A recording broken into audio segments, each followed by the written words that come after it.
Hay un fenómeno social que, la verdad, cuanto más lo piensas, más desconcertante es. Totalmente. Lo vemos en redes sociales, lo oyes en la calle, personas de clase media o incluso de clase trabajadora que de repente sueltan comentarios despectivos sobre gente de su mismo entorno. Sí, sí. Frases como ese indio o qué gente más igualada. Y lo más paradójico, como dices, es que muchas veces vienen de trabajadores por cuenta ajena, gente que, en el contexto del que vamos a hablar hoy, a lo mejor hasta tiene ascendencia indígena. Es una contradicción brutal. Es que es un cortocircuito mental.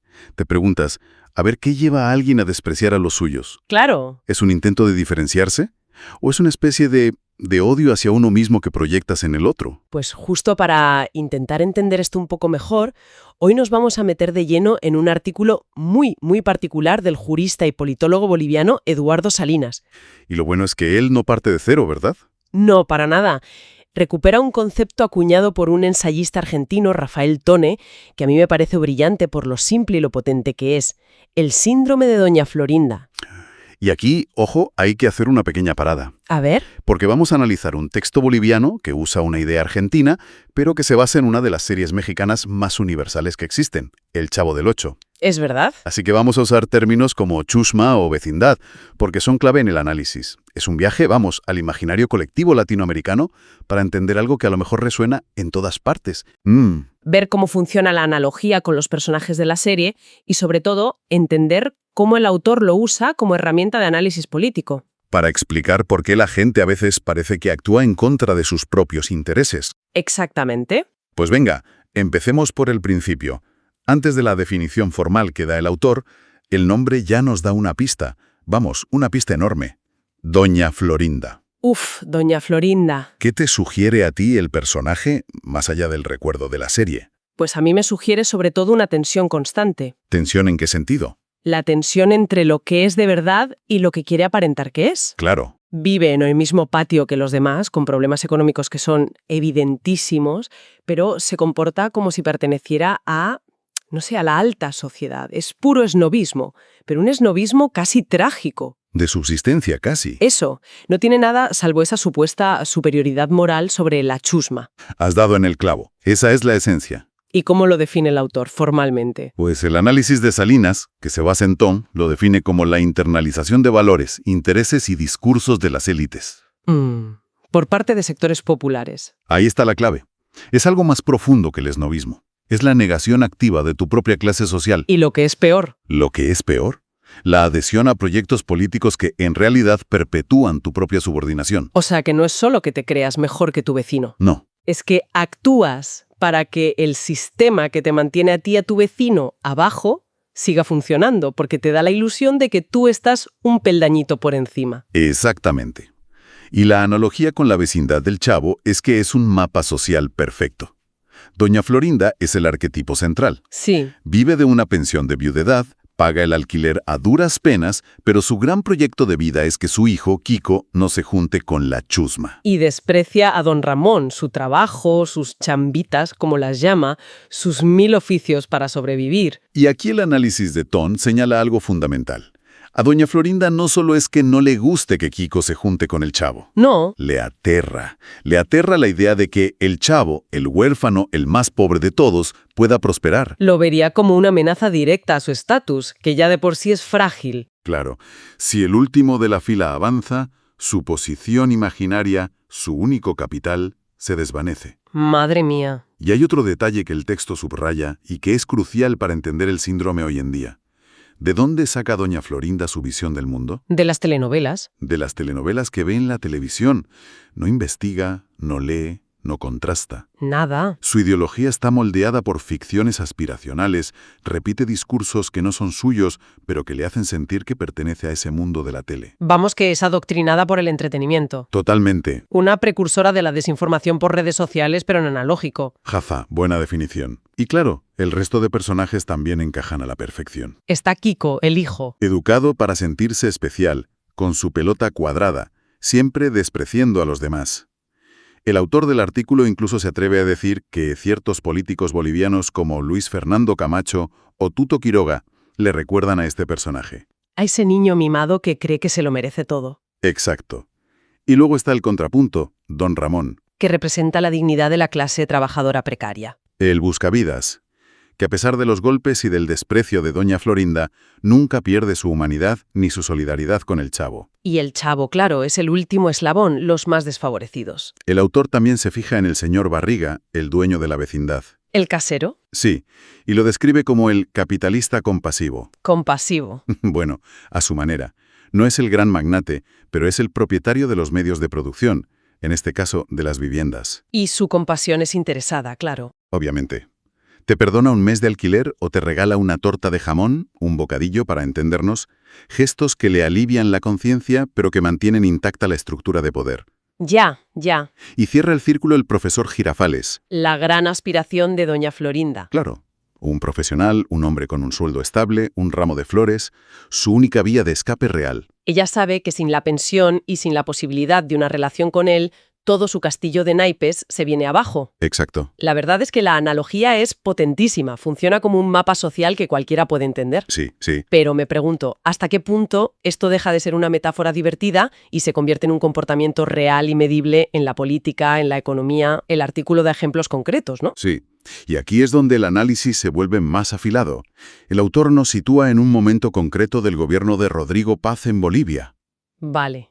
Se aprobó un decreto, el 5503, que, para simplificarlo mucho, los sindicatos y movimientos sociales vieron como un regalo a las grandes empresas, a lo que el texto llama el capital concentrado. La lógica diría que la clase trabajadora estaría en contra, claro. Pues no. Y ahí está la paradoja. Un sector de trabajadores asalariados defendió el decreto. Espera un momento, porque aquí hay algo que me cuesta entender. Hablamos de trabajadores asalariados, gente que necesita su sueldo para vivir. Sí, Defendiendo un decreto que teóricamente favorece a las grandes fortunas. ¿El autor explica qué ganan ellos, de verdad, con esa defensa? Porque parece un tiro en el propio pie. esa es la paradoja que el autor quiere resolver con el síndrome. A ver, Según su análisis, esta defensa no venía de una convicción ideológica o de un análisis económico. Era una defensa puramente aspiracional, simbólica. simbólica. Sí. La motivación era alinearse con la oligarquía, con los ganadores, y despreciar a los movimientos sociales a los que veían como la chusma que protesta. Los Don Ramón y los chavos del mundo real. Exactamente. Así que, aunque objetivamente ellos también eran la chusma en términos de clase, Subjetivamente se sentían parte del otro bando. eso es. Y aquí el artículo acuña una de sus frases más demoledoras para describirlos. Capitalistas sin capital. Capitalistas sin capital. Personas que defienden con uñas y dientes un sistema capitalista del que solo reciben las migajas, creyendo que así se aseguran un lugar en el banquete. Es una definición increíblemente potente porque capta toda la tragedia del asunto.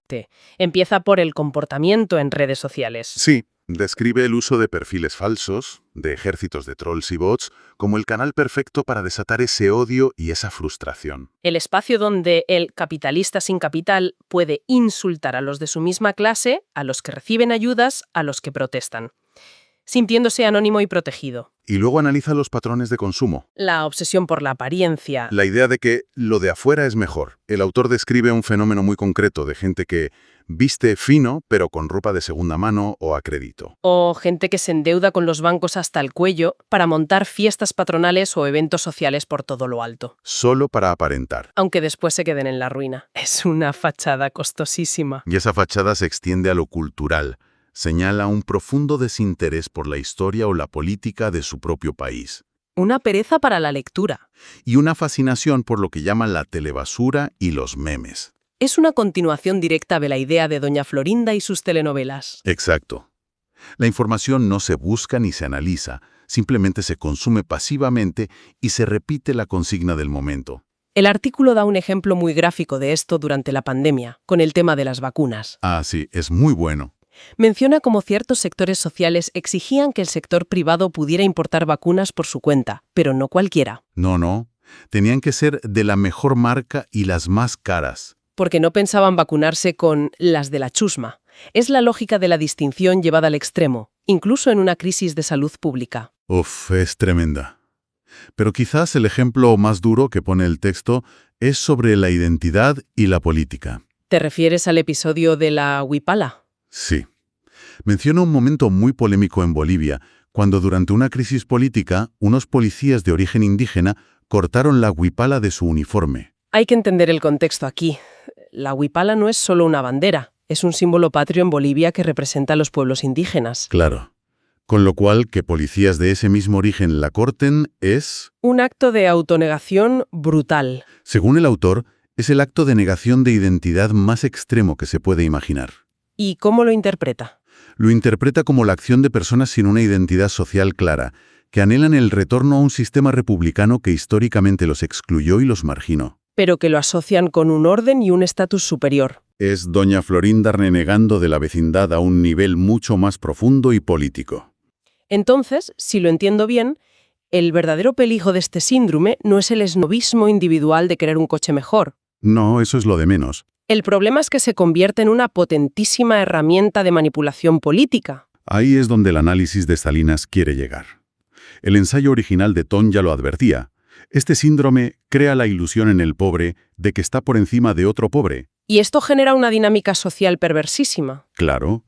Si un gobierno implementa políticas para ayudar a los más desfavorecidos, subsidios, programas de vivienda, becas, la clase media aspiracional, los florindos, entran en pánico. Claro, porque si los de abajo suben, ¿cómo me diferencio yo? Mi único capital, que es mi estatus imaginario, se devalúa. Entonces, paradójicamente, me opongo a que mejoren las condiciones de los que están peor que yo, porque los veo como una competencia directa. Es una lógica terrible. Terrible. Y muy útil políticamente. Salinas sugiere que esto es el manual de instrucciones para dividir a la base social de cualquier país. En lugar de un debate sobre modelos económicos, impuestos o servicios públicos, la conversación se desvía hacia una batalla cultural y moral. La gente de bien que se esfuerza contra la chusma que vive de las ayudas. Se apela directamente al orgullo herido del florindo, a su miedo a ser igualado, para que defienda políticas que, a la larga, le van a perjudicar a él también. Por supuesto. Por ejemplo, recortes en sanidad o educación públicas que él mismo utiliza. Pero los defiende porque cree que así se castiga a los de abajo. El autor lo plantea como una de las posibles respuestas a la eterna pregunta de la ciencia política. ¿Por qué un pobre vota a la derecha? O, más precisamente, por qué un trabajador vota a partidos cuyas políticas económicas benefician a las élites y perjudican a los trabajadores. El síndrome de doña Florinda ofrece una explicación que no es económica, sino psicosocial. Se vota por aspiración, por identidad, por diferenciación. El resultado final de todo esto es devastador. No solo para los individuos atrapados en esta lógica, sino para la sociedad en su conjunto. Se dinamita la cohesión social. Se fragmenta a las clases populares, que podrían tener intereses comunes y fuerza para defenderlos, pero que acaban enfrentadas entre sí. Exactamente. Se erosiona por completo la capacidad de los pueblos para articular resistencias, para negociar mejoras colectivas. Y esto nos lleva a la conclusión más trágica del autor. Que es otra de esas frases que se te quedan grabadas.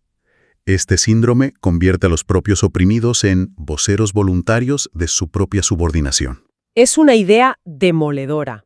Porque sugiere que el sistema no necesita ni siquiera imponer la opresión por la fuerza. ¿No? Crea las condiciones culturales y psicológicas para que la gente la defienda voluntariamente, creyendo que es un acto de libertad o de distinción individual. Es un mecanismo de autodefensa que acaba siendo autodestructivo. Reproducen el discurso de la élite, el desprecio por el pobre, la desconfianza hacia lo colectivo, y al hacerlo, refuerzan las cadenas que les impiden a ellos mismos prosperar de verdad. ¿Es el círculo vicioso perfecto? Para sentirte superior a tu vecino, colaboras para que el dueño de la vecindad se haga más rico a costa de los dos. Es una lente de análisis sociopolítico. Una herramienta para intentar comprender comportamientos que a primera vista parecen completamente irracionales. Como el del trabajador que defiende al patrón que le explota, por ejemplo. Exacto.